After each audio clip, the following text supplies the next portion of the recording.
Hey guys, this is Conair. Hi, welcome to my channel. So I'm going to show you my straightening routine. So basically I'm going to show you how I went from this to this. I hope you guys enjoy. So here I rinsed my hair off with warm water because I had my hair in a bun and I was trying to rinse the gel out before I clarified my hair, and I used a clarifying shampoo by Suave. I tend to clarify my hair twice to make sure I get all that gunk and gel off my scalp and hair. Okay, so after I finish rinsing my hair, I tend to go with the Mirtha conditioner with keratin in it, which is also a great heat protectant. I've been using this for years and I tend to slap that bad boy right in my hair. It's also a great heat protectant. It's a small jar, but I tend to get every single last drop and I try my best to saturate the hair. I mostly try to stay away from the roots, but I tend to make sure I get those ends and make sure I really get every piece of hair saturated with this conditioner. And then after I'm done with that, I pretty much go with the plastic cap for 15 minutes, and then after that I tend to rinse it off and then head on to detangling. So pretty much after I rinse my hair, you can see my curls are more defined. My hair is very much moisturized. I'm just getting ready to put it in 4 sections so I can get ready to blow dry my hair and start this straightening process.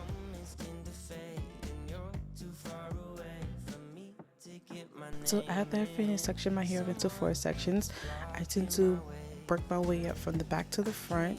I do the tension method sometimes I don't, but this is my handy dandy yellow bird. And then once I finish blow drying my whole entire head, then I start heading on to the flat iron. Okay, so this is my hair fully blow dry. Look at that bounce, look at that shine. That's what I love, that conditioner. I'll put the conditioner name down below. And also I was getting a little bit tired, so I basically wanted to show you guys how it came out. And then I was like, I'm going to finish this tomorrow morning because I was tired.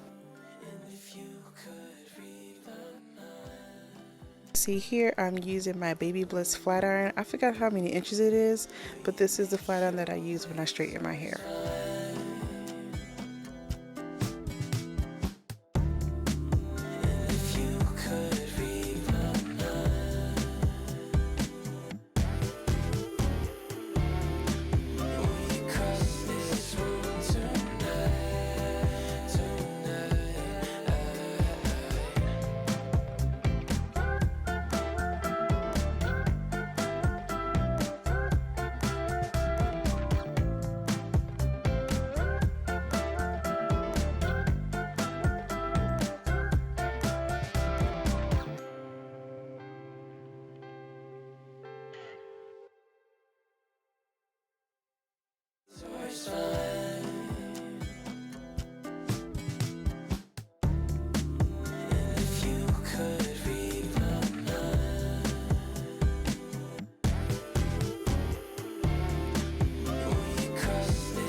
here, I'm flat ironing my hair at 350 degrees. I only do 1 to 2 passes, and I know for some of you it may be high, but if you do it the right way, you won't get heat damage.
So thank you guys for watching my channel. Hope you guys really enjoyed it. I know it's a tedious process for me to straighten my hair every once in a while, which I do it not too often, but I hope you guys really enjoyed the video, and I will look forward to seeing you guys next week. Peace.